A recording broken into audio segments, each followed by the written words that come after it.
Hello everyone, আসসালামু আলাইকুম। কেমন আছেন সবাই? আশা করি সবাই অনেক বেশি ভালো আছেন। আলহামদুলিল্লাহ আমিও ভালো আছি। তো আমি এখন ঘর গোছানোর কাজ করবো, সেটা ভিডিও করে অবশ্যই আপনাদের সঙ্গে শেয়ার করব। তো তার আগে দেখে আমার ঘরের খুবই বাজে অবস্থা হয়ে আছে, কারণ আমি কয়েকদিন একটু অসুস্থ ছিলাম আর সব কিছু মিলাই খুব এলোমেলো। তো অনেকেই বলেন আপু আপনার ভিডিও কে করে দেয়, ভিডিও ম্যানকে দেখতে চাই। আমার ভিডিও আমি একাই করি, যেটা স্ট্যান্ডের উপরে রেখে করি।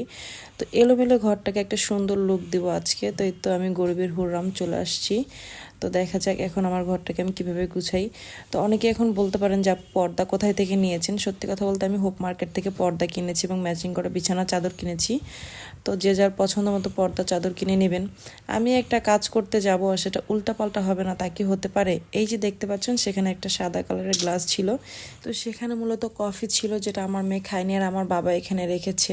আসলে বাচ্চা আমার দুইটা হলো, এখন তিনটা হয়ে গেছে। তারা কে কোথায় কি একাম করে যা বলার মতো না।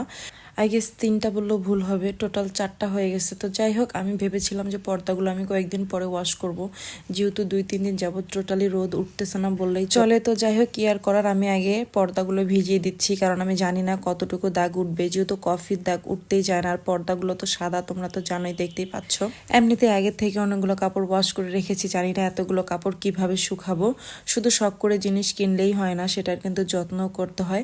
তো আজকের ভিডিও এই পর্যন্ত অফ করে দিচ্ছি, দেখা হচ্ছে পরবর্তী ভিডিওতে। Thanks for watching.